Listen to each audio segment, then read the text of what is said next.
Salut à toi, salut à tous et bienvenue dans un nouvel épisode de Laughing Soul Chronicle. J'espère que vous allez tous bien. Dans cette période un peu sombre qui commence avec le mauvais temps, la nuit qui tombe à 17 heures et le soleil qui se lève genre à 9 heures. Moi j'avoue, cette période-là, cette année, ça va. Après, est-ce que c'est parce que je suis sous antidépresseur et forcément la déprime saisonnière va moins me taper sur la gueule? Je ne sais pas. Mais en tout cas, ça va. Cette période, elle me give un peu des vibes de Canada parce qu'à cette époque-là, l'année dernière, j'étais au Canada et j'avoue que maintenant l'automne me rappelle vraiment ce pays et j'aime beaucoup la vibe. Ça fait vraiment très longtemps. J'ai pas enregistré, donc vous avez eu un épisode, tous les jeudis. En fait, la dernière fois que j'ai enregistré, je crois que c'était il y a presque un mois avec, Nathan, que je remercie encore infiniment pour, le travail qu'on a fait ensemble. Les 3 épisodes, ils étaient absolument géniaux. Au niveau du montage, c'était aussi génial à faire et surtout les sujets étaient vraiment hyper intéressants. Il y a eu l'occasion aussi, d'étudier un peu le côté livre avec, Letty, que je remercie aussi, infiniment pour, son travail parce que là, on a quand même sorti, 2 podcasts et 2 vidéos sur YouTube, donc c'était aussi un travail assez fat, mais c'était incroyable. Du coup, je reprends le micro, pour vous donner un peu des nouvelles. Je sais pas si ce podcast sera bien long. J'ai envie de faire quelque chose d'un peu chill et pas forcément noter ce que j'allais dire ou quoi, c'est un peu notre petite séance tête à tête, on fait un point, quoi. Du coup, ce qui a changé, depuis un mois, déjà, c'est que j'ai eu ma première re montée d'hormones il y a quelques jours. C'était vraiment hyper difficile à vivre. En fait, il faut savoir qu'avant, on m'avait mis un traitement pour la thyroïde. J'en avais pas forcément besoin et du coup, la thyroïde reposait sur ce traitement pour fonctionner alors qu'au final, ma thyroïde fonctionne très bien et du coup, on arrive à un moment où, vu que le traitement n'est plus là, ma thyroïde recommence à fonctionner seule et du coup, j'ai eu ma première poussée d'hormones. Ça peut être une bonne chose dans le sens où dire que tout se remet en place à l'intérieur, au niveau hormonal, tout se remet en place, mais j'avoue que c'était assez difficile à vivre. J'ai été très, très relou avec mon copain. Heureusement que c'est quelqu'un de compréhensif vraiment parce que même moi, je pouvais pas me voir en peinture. Là, ça va mieux depuis ce matin, mais j'avoue que les 3 derniers jours ont été assez, difficiles à vivre. Aussi dans le titre, vous verrez, de la country.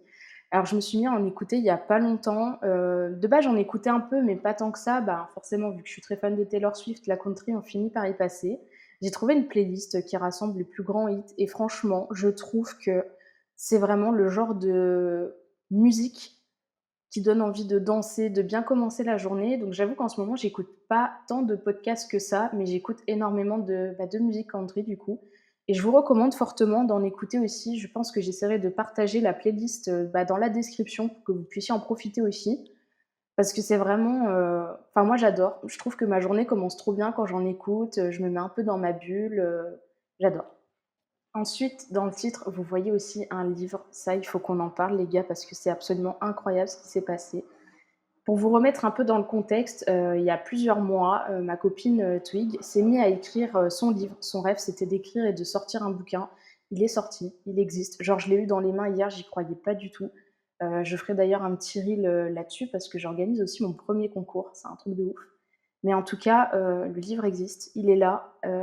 Moi, je l'avais lu un peu, en PDF quand elle voulait qu'on y jette un œil pour voir un peu ce qu'on en pensait et cetera et je suis conquise. Donc c'est un livre sur la sorcellerie. Il faut être un peu concerné par le sujet pour avoir envie de le lire forcément. Ce que j'aime, c'est que c'est pas forcément un livre de chevet. Je veux dire, tu vas pas lire un chapitre tous les soirs, sauf par exemple au niveau de la première partie qui concerne du coup l'histoire de la sorcellerie et des différentes pratiques. Donc ça peut être hyper intéressant à lire avant de se coucher à titre informatif. Mais du coup, le reste, c'est vraiment un guide. Et ce que j'ai adoré aussi, au-delà de la DA qui est absolument incroyable, c'est qu'elle a mis des petits QR codes qui mènent à des liens qui permettent de pousser un peu plus la réflexion ou de pousser un peu plus la pratique. Et j'ai trouvé ça génial. Genre vraiment, elle a concrétisé exactement tout ce qu'elle recherchait au niveau guide de sorcellerie. Et je suis hyper fière d'avoir suivi ce parcours hyper inspirant et d'avoir un peu participé. Je suis dans le livre aussi à la page remerciements et ça, j'ai trouvé ça fou parce qu'il y a une concrétisation quand même du travail que je fais depuis un moment. Pour ceux qui savent pas, je monte les vidéos de Twig, que ce soit celles sur YouTube ou celles sur Patreon. Heu, C'est un truc que j'adore faire, vraiment Twig, au moment le plus sombre de ma vie, elle m'a vraiment donné, cette petite lumière qui me donnait envie de me lever chaque matin et de faire quelque chose de mes 10 doigts finalement. J'ai acquis énormément d'expérience grâce à elle. Aujourd'hui, le projet que je suis en train de préparer au niveau à venir, c'est en partie grâce à elle aussi. Quand on reçoit, on donne, c'est vraiment ça en fait. C'est-à-dire que sans s'en rendre compte, toutes les 2, on s'est donné quelque chose et on s'aide à concrétiser, énormément de choses au final. Franchement, je suis très, très fière, d'elle, très, très fière de tout ce qu'elle accomplit et super inspirée de pouvoir suivre ça d'aussi près. Ensuite, au niveau des projets, parce que oui, pendant un mois, je ne suis pas restée sans rien faire. J'ai fini ma BD pour le concours Jeunes Talents de la BD d'Angoulême. Il a été envoyé il y a une semaine à peu près. Les résultats, normalement, c'est le 20 décembre. J'ai pas prétention à dire que je vais être sélectionnée, même s'il y a quand même 25 personnes qui peuvent être sélectionnées pour être exposées, pendant le concours Jeunes Talents, donc en février 2025 si je me trompe pas. Mais en tout cas, ce qui m'a plu dans ce projet-là déjà, c'était que j'ai dessiné sur papier. Ça m'était pas arrivé depuis je pense, le lycée en vrai. J'avais pas redessiné sur papier depuis très longtemps. Là, j'ai fait tout un jeu de couleurs aussi avec des feutres à alcool, donc j'avais jamais, je suis le genre de personne pendant un temps qui achetait beaucoup de trucs au niveau créatif et qui les utilisait pas, c'est pas bien du tout. Maintenant, j'utilise tout, au point que je crois que j'ai flingué 4 ou 5 feutres sur cette planche, parce que c'était 3 planches A3, pour créer une petite histoire. Et là où je suis fière de moi, c'est que j'ai réussi à mettre, sur papier exactement tout ce qu'il y avait dans ma tête, en fait. J'ai vraiment vidé une partie assez sombre de ma vie en gardant, cette touche d'espoir que, j'aime transmettre à chaque fois que je crée quelque chose. Et pareil, c'est une concrétisation, en fait, du chemin parcouru depuis quand même 1 an. C'est assez énorme parce que là, vraiment, on est à 1 an tout pile où, j'ai commencé mon parcours, de guérison, que ce soit au niveau psy, au niveau médical, au niveau personnel et cetera. Et je trouve que c'était une bonne manière de symboliser justement, là, j'y suis arrivée, quoi. Je suis pas totalement sortie d'affaire. J'aime pas trop me porter l'œil en disant: «Ça va mieux» parce que ça peut toujours aller mal, hein, la preuve avec, la montée d'hormones que j'ai eue. Mais en tout cas, je sens que sur le plan physique et moral, on commence à retrouver une balance et un équilibre que j'avais même pas connu depuis, au moins 10 ans. Et ça me fait du bien, vraiment. Ça me fait du bien. J'ai renoué avec plein de choses, que ce soit, la solitude que j'avais du mal à gérer avant. Maintenant, c'est totalement OK. En fait, je passe la plupart de mes journées seule.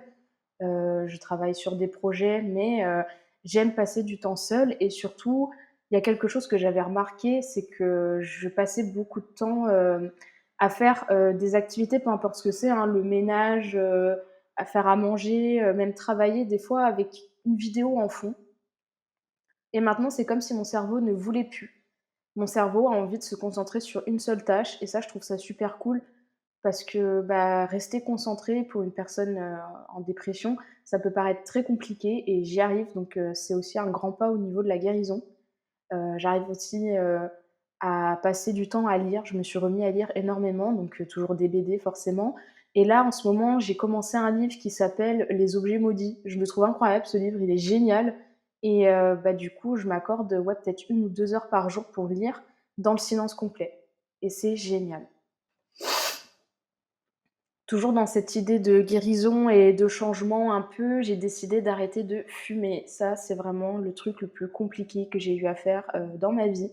Parce que ça fait longtemps que je fume, c'est de la merde la clope, clairement. Ne commencez jamais, ne fumez jamais. Enfin vraiment, je crois que c'est un de mes plus gros regrets dans la vie. Ça coûte une couille et en plus ça défonce les poumons, donc vraiment il y a aucun avantage à fumer. Et du coup, toute seule, c'est compliqué, donc je suis allée voir une hypnotiseuse. En fait, je suis un très bon candidat visiblement pour tout ce qui est hypnose et cetera. J'ai fait un parcours, médical de sophrologie avec une sophrologue absolument incroyable, pendant je crois 3 ou 4 mois et elle m'a vraiment aidée à apprendre tout ce qui est ancrage, tout ce qui est se reconnecter à l'instant présent, reconnecter à son environnement. Je crois que j'en avais parlé dans un autre épisode. En fait, ce qu'il y a de plus compliqué quand on est dépressif, c'est la déconnexion qu'on peut ressentir, avec tout ce qui nous entoure. Donc, médicalement, on appelle ça la dissociation. En fait, on a l'impression de ne plus être dans son corps et d'être juste spectateur. C'est un des trucs les plus dérangeants et les plus angoissants que j'ai eu à vivre parce qu'en fait, à partir du moment où le cerveau s'en rend compte, il est en roue libre totale et du coup, on panique complètement à l'intérieur. Donc c'est quelque chose de totalement normal qui se produit quand, ça va pas psychologiquement, hein. Beaucoup de patients, atteints de dépression ou de pathologie mentale, l'expérimentent dans leur vie, donc vraiment c'est quelque chose de très inconfortable et la sophrologie, l'hypnose et le MDR, ça peut aider justement à reprendre prise et comprendre qu'on est, ici, maintenant et vivre le moment présent. Donc l'hypnose, c'est un bon exercice pour ça. Elle m'a conseillé des exercices de méditation aussi, méditation guidée. Ça, c'est quelque chose que j'aime beaucoup, qui je trouve m'apaise et m'aide encore une fois à me reconnecter, que ce soit à mes émotions, à mes pensées, à faire un peu le tri dans ma tête. Et du coup, normalement, on est parti pour 4 ou 5 séances où elle va m'aider justement, à arrêter la cigarette. Donc c'est pas, une magicienne, elle va pas claquer des doigts et j'arrête de fumer. Ça passe par, beaucoup de changements qu'on doit faire dans sa vie, au-delà de la cigarette, en fait. Parce que la cigarette, au-delà d'être nocive, c'est une très mauvaise habitude et justement une habitude, c'est quelque chose qui se prend au fil du temps et qui va prendre énormément de temps à être, heu, à être arrêté. De changer petit à petit les habitudes, mais pas seulement, la cigarette, toutes les habitudes, en fait. Par exemple, moi, j'ai un peu des habitudes de vieille grand-mère parce que, dans le parcours, psychologique, dépressif, il faut remettre en place une routine pour que la personne, elle ait un cadre, elle se sente sécurisée et qu'elle reprenne pied. Donc moi, ça fait un petit moment maintenant que cette routine est là. J'arrive à me lever avant 8 heures tous les matins. Je fais plus de sieste, je dors, 8-9 heures par nuit, donc je suis sur une routine assez saine. Pareil pour tout ce qui est nourriture, hygiène de vie, sport en général, vraiment, de ce côté-là, le travail a été vraiment fait et l'idée pour changer les habitudes, c'est par exemple, faire une balade, mais moi je fais une balade tous les jours, mais du coup je vais faire une balade plus longue. Je vais aller dans un parc, je vais aller dans la nature. Je vais pas forcément mettre de la musique ou un podcast dans mes oreilles pour vraiment être là et écouter les bruits. Elle m'a conseillé un exercice qu'on appelle le 5-4-3-2-1. L'idée du 5-4-3-2-1, c'est, quand vous êtes, là maintenant par exemple, vous pouvez le faire. 5 éléments que vous pouvez toucher. Donc c'est pas, je sens la chaise, je sens ci, je sens ça. Là, par exemple, maintenant, si je le fais, mon genou droit sent la coudoir de ma chaise. Mon dos, sent le tissu de la chaise. Mes mains, se sentent elles-mêmes parce qu'elles sont croisées actuellement et mon pied, droit, sent ma cuisse gauche parce que je suis assise en tailleur. Je sais pas si ça fait 5 là? Bon, on va dire, j'en fais un dernier pour être sûr. Mon pied droit, lui, sent la chaise. Ensuite, le 4, c'est 4 choses que vous pouvez entendre. Donc j'entends le son de ma voix, j'entends le mec qui fait du marteau-piqueur quelque part dans la rue et qui me file mal au crâne, j'entends ma soupe qui est en train de cuire dans la pièce d'à côté et j'entends aussi les voitures qui passent dans la rue. Ensuite, 3 choses que vous pouvez voir. Donc je peux voir actuellement, l'audio qui s'enregistre sur mon ordinateur. Je peux voir aussi, ma bouteille d'eau qui me donne fortement envie parce que j'ai très mal au crâne, donc il faut que je boive de l'eau et je vois aussi, les carnets de recettes que j'ai à côté de moi pour, écrire mon blog de cuisine qu'on tient avec mon copain. Ensuite, c'est 2 choses que vous pouvez sentir. Donc moi, je sens la crème au karité que j'ai mis dans mes cheveux et mon déodorant et une chose que vous pouvez goûter, je sens le goût, du pain au chocolat que j'ai mangé juste avant. Et en fait, l'idée, c'est que vraiment cet exercice vous permet de vous reconnecter à l'instant présent en vous concentrant sur chaque partie de votre corps et chacun de vos sens. Et c'est quelque chose qui fonctionne énormément. Je le fais vraiment tous les jours, par contre, c'est pas une vanne et déjà, c'est une bonne chose pour assimiler les choses aussi. Faire le 5-4-3-2-1 quand on mange, par exemple, déjà, ça permet de manger moins vite et surtout, ça permet de vraiment avoir une appréhension des aliments et de faire comprendre au corps que, là, actuellement, je suis en train de manger. Donc vous êtes aussi rassasié, vous mangez moins et surtout, vous êtes un peu plus énergique. Suite à ça, elle m'a conseillé aussi, du coup, de changer, mes habitudes. Donc j'en parlais avec la balade tout à l'heure. Ça part aussi de changer de magasin pour ses courses, dans la limite du possible, hein, parce que je pense que l'économie pour tout le monde, c'est un peu compliqué en ce moment. De changer les jours de courses. Moi, par exemple, j'avais l'habitude d'aller au marché le mardi, j'y vais le mercredi ou le jeudi. Changer, par exemple, mon jour où, je fais le ménage. D'habitude, c'était le vendredi, maintenant je vais faire le mercredi ou le jeudi. Enfin, en fait, de changer un peu toutes les habitudes que vous avez autour de vous pour pas que votre cerveau comprenne que vous êtes en train d'arrêter l'habitude la plus compliquée à lâcher, justement, qui est le tabac, pour moi en tout cas. Donc ça peut fonctionner avec beaucoup d'addictions, en fait, et ça, c'est super. Et l'aide d'avoir un thérapeute, surtout en hypno, Bah, ça permet de pas se reposer que sur soi-même et de pas se mettre une pression inutile. Là, moi, j'ai déjà arrêté, 2 cigarettes dans ma journée, donc c'est déjà pas mal, qui étaient pas faciles. C'était la cigarette du matin et la cigarette du soir. Parce qu'au début, on commence par les plus simples et ensuite on va crescendo aux plus compliqués et du coup, bah, c'est un parcours assez long forcément. Là, je revois l'hypno, dans 3 semaines, donc c'est vraiment pas on a un rendez-vous toutes les semaines en fait parce que, ben, le temps que les habitudes se mettent en place, il faut à peu près 21 jours et on verra bien. De toute façon, je vous tiendrai au courant de tous les changements et tout, mais en tout cas, mon gros challenge actuellement, c'est vraiment ça, c'est d'arrêter la clope parce que, bah, c'est de la merde. Ensuite, au niveau des projets, parce que bon, Laughing Soul Chronicle reste quand même un peu un journal de bord, de mon avancée, que ce soit dans la guérison ou, bah, dans l'avancée des projets. Actuellement, je me laisse un peu flotter. En soi, j'ai fait énormément de recherches, on me propose plusieurs, possibilités d'avenir, donc j'ai un plan A, un plan B, un plan C. Vraiment de ce côté-là, ça va. À un moment donné, ça ira moins parce qu'il faudra que je fasse des choix et ça, je pense que ce sera pas simple. Mais en tout cas, je sais que, bah, j'ai trouvé un peu cette sérénité de je sais où je vais et je suis exactement sur le bon chemin. En tout cas pour moi. Là, je suis dans quelque chose que j'aime, je vois à peu près où je vais, je vois quelles sont mes priorités, ce que je veux plus, surtout au niveau du travail. Je continue d'étudier pas mal de choses au niveau de la santé mentale. Après, je vais être honnête à 100 avec vous. En comparaison de ce que j'avais pu dire plus tôt dans certains podcasts, je ne pense pas honnêtement me lancer dans une carrière, santé mentale. Voilà, on m'avait proposé de devenir père aidante ou formatrice en santé mentale, c'est quelque chose qui me bottait énormément. Le problème avec ce genre de carrière, surtout, ben, pour la père aidance en fait, parce qu'un des critères premiers, c'est d'avoir vécu un trouble psychologique ou un traumatisme, de s'en être sorti, du coup de pouvoir partager son expérience et accompagner d'autres gens, bah, c'est qu'en fait on est un peu défini par ce qui nous est arrivé. Et moi, très honnêtement, être définie par le burn-out et ma dépression, c'est pas quelque chose qui m'emballe. Je dois même avouer qu'aujourd'hui, quand je rencontre de nouvelles personnes, j'en parle même pas. Je veux dire, les personnes vraiment très proches de moi, qui sont au courant, qui ont vécu ça avec moi, heu, ça me va très bien parce que, bah, j'ai vu dans leurs yeux des fois l'impuissance, la souffrance et puis la tristesse aussi parce que c'est pas simple, hein, d'avoir une personne, malade, à côté de soi et de pas réussir à l'aider. Heu, Moi, l'impuissance actuellement, je la vis avec certains amis qui vont pas très bien.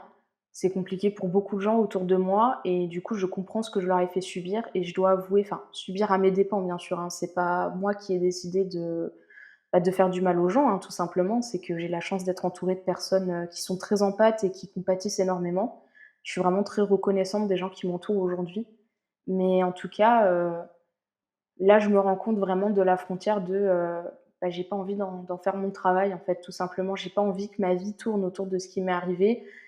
Certes, ce qui m'est arrivé, ça restera, hein, c'est des cicatrices pour moi qui partent pas, mais justement, le côté cicatrice, c'est que ça s'est refermé et on passe à autre chose et j'ai pas envie vraiment que tout ce qui m'est arrivé me définisse. C'est pour ça d'ailleurs que j'avais décidé et la décision, elle vient de moi et uniquement de moi et je pense que c'est une des meilleures décisions que j'ai prises ces derniers temps, bah, d'arrêter tout ce qui était procédure, et poursuite, pour ce qui m'est arrivé. Parce que de toute façon, je me bats contre quelque chose de trop gros. J'ai bien compris que la plupart, bah, des interlocuteurs à qui je me suis adressée concernant tout ça, bah, ont pas envie d'entendre ce que j'ai à dire et surtout ne veulent pas me croire.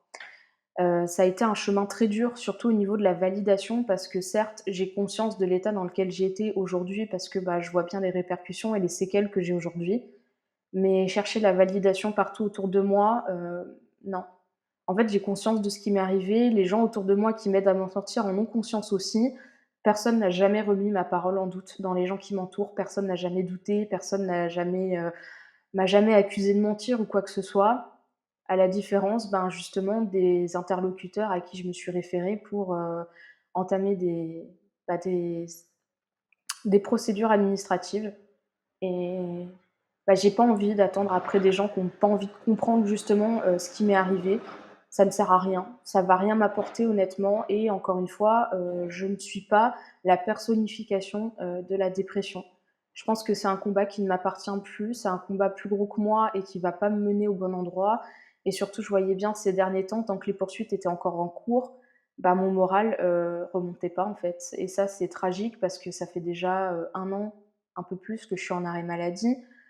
C'est très long une convalescence, après une dépression, hein, vraiment, on en garde des séquelles, physique et mentale. Ça passe avec le temps, mais il y aura toujours quelques cicatrices, comme je dis, qui ne se réouvriront pas forcément, mais qui me rappelleront ce qui m'est arrivé et j'estime que c'est déjà bien assez, de s'infliger ça pour le reste de mes jours. Donc une procédure en plus qui servirait à rien, ça ne sert à rien.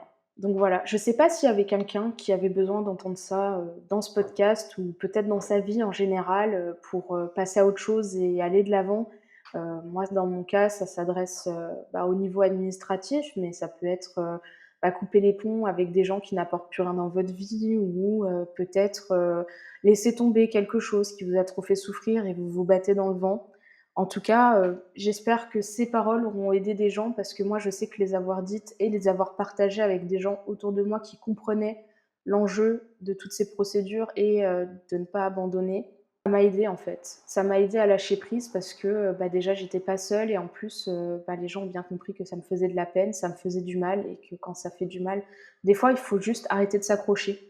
Je veux dire, là, j'ai vraiment beaucoup de projets. J'ai envie de faire quelque chose de ma vie. J'ai pas envie de rester en arrêt maladie indéfiniment, c'est hors de question. Donc, pour avancer, le mieux, c'est de clôturer le chapitre et de passer à autre chose et d'aller voir plus loin et je suis sûre qu'il y a énormément de choses qui m'attendent plus loin, des expériences magnifiques, des moments incroyables à vivre et j'ai pas envie de m'évertuer, dans des procédures, à courir après, des validations ou partir à la chasse à l'homme, envers les personnes qui m'ont blessée et qui ont fait de ma vie un véritable enfer et qui finalement aujourd'hui me privent, du métier de mes rêves. C'est difficile. Moi, je me dis que le karma fait bien les choses.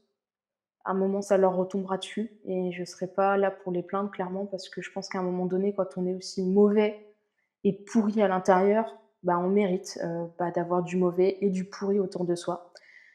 Donc voilà, si ça peut aider quelqu'un à éventuellement lâcher prise, j'espère avoir aidé. C'était mes actualités. J'espère que cet épisode un peu plus chill, un peu plus conversation vous aura plu. Moi, ça m'a fait très plaisir de reprendre un peu contact avec vous. Dans les épisodes à venir, je sais pas encore, je sais qu'il y en a un que je prépare qui peut être assez gros sur beaucoup de réflexions que je me suis fait ces derniers temps. On verra bien où ça nous mène. En tout cas, je vous remercie de m'avoir écouté. Je vous fais des gros bisous et je vous dis à la semaine prochaine.